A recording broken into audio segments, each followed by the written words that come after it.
안녕하세요. 성산 케미TV입니다. 자, 그간의 러시아 우크라이나의 지정학적 리스크로 인해서 많은 분들이 좀 힘들어하시죠. 변동성이 굉장히 심한 시장입니다. 뭐 종목이 1, 2% 움직이는 것도 아니고 시장이 뭐 2, 3%씩 왔다 갔다 하다 보니까 많은 개인 투자자분들이 힘들고 또 투자하시는 많은 분들이 좀 극심한 스트레스에 좀 시달리고 있다는 이런 얘기들이 들리고 있어요. 실질적으로 전쟁이 나든지 결렬이 되든지 시장에서 제일 싫어하는 게 불확실성이기 때문에 이런 거에 대한 우려감으로 시장이 하루하루 급등 급락을 반복하고 있기 때문에 물론 중장기적으로 좀 싸게 사서 모아가시는 분들이야 저점에 살 수 있는 기회가 되기도 하지만 스윙이나 또는 이제 짧은 대응을 하시는 분들은 어디에 장단을 맞춰야 될지 굉장히 힘든 상황이 듭니다. 전쟁이 나게 되면 실질적으로 세계 경제에 극심한 영향을 주고 안 좋은 영향을 주는 게 맞죠. 또한 이 많은 경제 지표들이 후퇴할 수도 있다는 이런 근간의 우려감이 있습니다. 자, 이 따라서 지금 러시아, 우크라이나 이런 침공 우려감이라든가 긴장감은 원자재 가격에도 상당히 영향을 크게 미치게 되는데, 자, 이렇게 원자재 가격 움직임에 많은 나라들이 지금 신경을 쓰고 있죠. 천연가스를 비롯해서 니켈과 필라듐 주요 생산지가 바로 러시아고, 우크라이나는 이게 옥수수 소맥이라든가 식료품하고 좀 관련이 있습니다. 유럽의 천연가스 가격이 대단하죠. 물론 이것과 관련해서 벌써 주식시장은 크게 그 가스 관련주라든가 에너지 관련주도 크게 상승을 했고, 자, 식품 관련주도 한두 번씩 크게 변동폭이 있었고, 역시 구리나 니켈 이런 종목들도 관련 종목들이 움직임이 있습니다. 자, 천연가스뿐만 아니라 금속과 농산물 원자재 가격에도 영향을 미칠 수 있는 이런 지금 리스크가 있는데, 세계 이 알루미늄 생산국이 바로 러시아예요. 그리고 필라듐은 1위고 백금, 구리, 니켈 등 다른 금속도 세계 주요 생산국 중 하나가 러시아입니다. 자, 전쟁이 나게 되면 이런 거에 대한 수요가 뻔히 공급망이 좀 이렇게 훼손될 수 있죠. 특히 우크라이나는 유럽의 빵바오군이라고 불릴 정도로다가 농업 생산성이 뛰어난 이런 국가이기 때문에 식료품 가격에 직격탄을 줄 수 있는 자, 이런 상황이 됩니다. 물론 이런 거에 따라서 벌써 에너지 관련주들은 크게 상한가를 갔다거나 상한가를 간다고 갔다 오거나 또는 굉장히 심하게 변동폭이 심하기 때문에 상당히 조심스럽게 대응해야 되고 하루아침에 상한가를 갔다가 그 다음날 쫓고 우호적인 분위기가 생기면 하한가를 가는 또 이런 상황이 생겨서 굉장히 조심스러운 대응이 필요해요. 자, GSA 같은 경우에 이날 거의 상한가하고 다음날 급락했고 그 다음날 다시 급락했다가 다시 제자리 뭐 어느 장단에 도대체 맞춰서 이 장기 단기 투자를 해야 될지 모르죠. 이런 종목들 대응할 때는 무조건 급등할 때 쫓아가 사지 않는 게 중요해요. 이 바닥으로 순간 밀린다면 이럴 때 매수했다 손절하는 이런 전략들이 좋아 보이고 벌써 이 GSA나 대성에너지나 뭐 이런 종목들 같은 경우에 이런 거에 대한 이슈에 대한 어떤 수혜를 봤을 정도로 굉장히 크게 올라가 있는 게 맞습니다. 단지 이 철강주라든가 이제 아까 금방 말씀드린 원자재 관련해서 뭐 알루미늄이라든가 이런 종목들은 아직은 크게 반응을 하지 않고 있는 상태인데 한두 종목들은 이제 급등을 하기도 합니다. 보시게 되면 대창스틸 같은 경우에 자 이렇게 어제 이 금요일장이죠. 벌써 한 16%대 이렇게 급등하기도 했고 월봉에서의 기술적으로 봤을 땐 지켜줄 자리 지켜주고 돌아 나가는 자 이런 모습이 됩니다. 이렇다고 해서 또 모든 스틸 관련주들이 다 크게 올라가는 건 아니고 개별주 위주로다가 또 올라가기도 하고 떨어지기도 합니다. 따라서 어떤 종목을 매수할까 우리가 대응할 때는 벌써 이런 게 많이 반영이 돼서 너무 높이 올라간 종목이 아닌 아직 출발하지 않거나 낮은 위치에 있는 종목들이 좋습니다.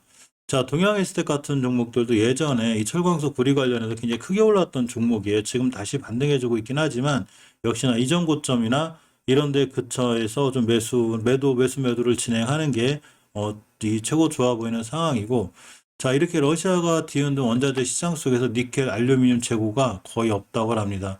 그래서 알루미늄 관련주들이 얼마 전에 좀 크게 잘 움직이기도 했는데 대표적으로 알루코를 보면 자, 이제 LG에너지 솔루션 관련주기도 해요. 그래서 LG엔솔이 성장하는 이슈와 함께 이렇게 상한가를 가고 크게 올라왔다가 자, 근간에 많이 조정을 받고 있습니다. 이 알루미늄 관련주도 연결이 돼 있기 때문에 얼마 전에 이렇게 바닥에서 급등했을 때 역시 알루미늄 관련주로 움직였고 이 240에서 밑에서 기술적으로 봤을 때 이렇게 대량거래가 들어오는 종목은 다시 한번 시세를 줄 확률이 있습니다. 물론 시장 상황이 원체 어수선해서 또 밀릴 수도 있고 떨어질 수도 있고 누구도 모르는 거죠. 그래서 본인만의 기준선을 잡고 대응하는 게 무척 중요합니다. 여기서 알로코의 기준선을 잡을 좀 확실한 지표 중에 하나는 중기적으로 지표를 지켜준 20주선을 이탈하지 않는 선상에서 대응하는 게 가장 좋습니다. 자, 일봉에서 보면 예전에 앞에 대량거래가 들어와 있기 때문에 이 친구 같은 경우에 이제 꾸준히 관심 갖고 보면 어차피 전쟁이 난다 하더라도 또는 큰 이 안 좋은 이슈가 있다 하더라도 밀리는 자리에서 바로 손절하고, 또한 일본 같은 데서 이전 저점과 변곡점을 이탈하지 않은 선상에서 대응을 하면 앞에 있는 대량 거래에 힘입어서 다시 한번 크게 급등할 수 있는 확률이 있어요. 원자재 관련 이슈가 다시 부각되면 올라갈 수 있는 확률이 있습니다. 자, BJ메탈 같은 경우 월봉에서 낮진 않아요. 벌써 그런 것과 관련해서 꽤 크게 올라왔기 때문에 역시나 다시 한번 급등한 거 한다거나 이렇게 하다 보면 단기로다가 짧게 수익을 끊고 나오는 게 맞습니다. 일봉에서는 대량 거래가 들어와 있는데 기준선 잡을 때 5일선 깨게 되면 21선 근처에서 매수, 깨면 바로 손절. 아무리 알루미늄 관련해서 원자재 이슈가 있다 하더라도 위치가 예전에서 많이 올라왔죠. 지금 저점이 1,000원짜리가 거의 7, 8,000원까지 8배 올라왔기 때문에 이번에 다시 한번 올라간다 하더라도 이전 고점들이나 이런 데서 정리하는 게 맞습니다. 자, 조일알루미늄, 삼화알루미늄, 남선알루미늄. 이제 남선알루미늄 같은 경우가 좀 특이하게 잘 못 올라가고 있는 이런 상황이긴 한데, 삼화알루미늄이나 조일알루미늄 역시 알루미늄 관련해서 예전에도 알루미늄의 부족함, 공급망 부족으로 해서 크게 올라왔어요. 근데 지금 전쟁 이슈로다가 다시 급등하게 된다면 역시나 급등할 때 차익 실현하는 게 제일 좋은 상황입니다.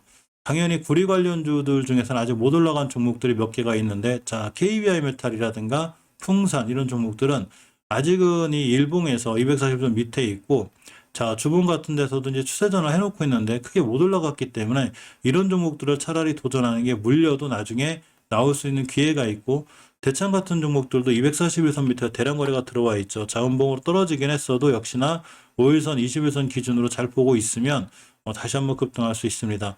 그렇지만 물론 대창도 예전에 이런 구리 관련해서 크게 올라왔기 때문에 차익 실현할 때 순간 급등한다거나 이전 고점 근처를 가게 되면 역시나 차익 실현이 맞습니다.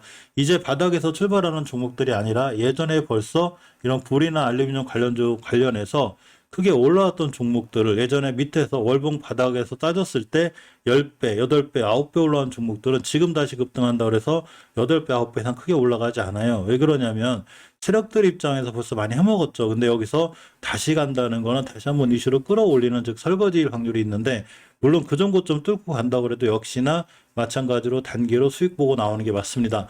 월봉 고점에서 몰리게 될 경우, 최고점에서 몰리게 될 경우에는 도저히 빠져나올 방법이 없습니다. 예전에 월봉 고점에서 이구산업 같은 친구들 이런 데서 물리게 되면 여기까지 가는데 3년 이상이 걸리기 때문에 피 같은 자금이 물리게 되죠. 자, 따라서 이렇게 다시 한번 급등한다고 해서 여기서 중장기 투자가 아니라 단기 단타로 짧게 끌고 끊고 나오는 게 맞습니다. 이런 원자재 관련주들이 지금 시장에서 크게 이슈가 되고, 러시아 우크라이나 갈등 속에 이런 원자재 관련 그리고 이런 게 이제 품귀 현상이 나면서 아주 많이 올라가긴 하는데 벌써 이전에 그런 것과 관련해서 많이 올라왔어요. 그러니까 지금 다시 올라간다고 그래서 이전 고점 돌파해서 10배, 20배, 30배 간다는 건 무리가 있으니까 안 올라간다는 게 아니라 올라갈 때는 딱딱 짧게 짧게 끊고 수익 실현하고 시장이 좀 안정화된 다음에 다시 보는 게 좀 맞습니다. 대표적으로 보면 지금 안전자산에 대한 굉장히 지금 이 급등세가 해주고 있죠. 대표적으로 가장 큰 안전자산은 뭐니 해도 금이죠.